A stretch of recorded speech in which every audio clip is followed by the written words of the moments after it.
Maithili express की शानदार प्रस्तुति।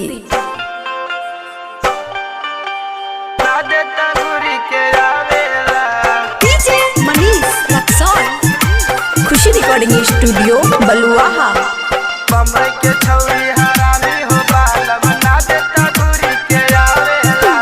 दरुआ बेच खिलैबा हो बालम ना जइहा बम्बई कमावेला।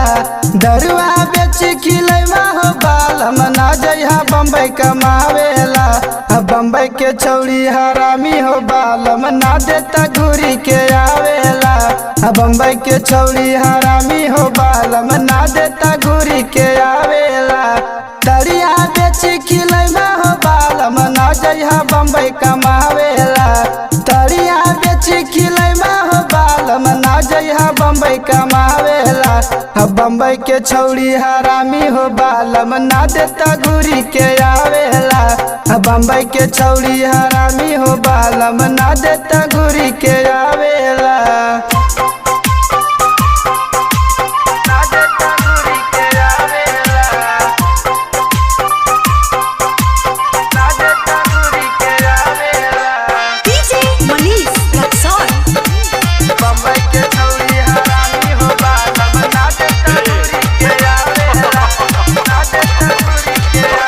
ना चाही हमरा पैसा रुपया ना कहवा घरे बनावेला।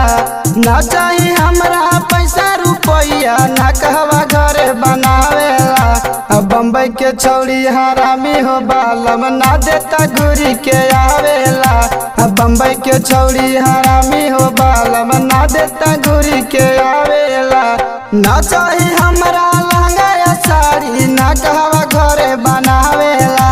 ना चाही हमरा लहंगा साड़ी ना कहवा घरे बनावेला। बम्बई के छौड़ी हरामी हो बालम ना देता घूरी के आवेला। बम्बई के छौड़ी हरामी हो बालम ना देता घूरी के आवेला।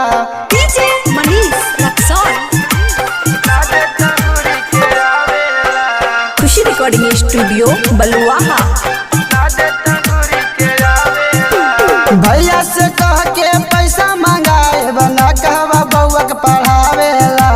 भैया से कह के पैसा मंगाए बना कहवा बउआ के पढ़ावेला। बम्बई के छौड़ी हरामी हो बालम ना देता घूरी के आवेला। बम्बई के छौड़ी हरामी हो बालम ना देता घूरी के आवेला। दरुआ बेच खिलैबा हो बालम ना जइहा बम्बई कमावेला।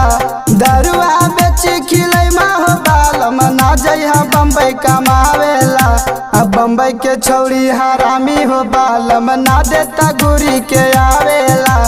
बम्बई के छौड़ी हरामी हो बालम ना देता घूरी के आवेला। खुशी रिकॉर्डिंग स्टूडियो बलुआहा।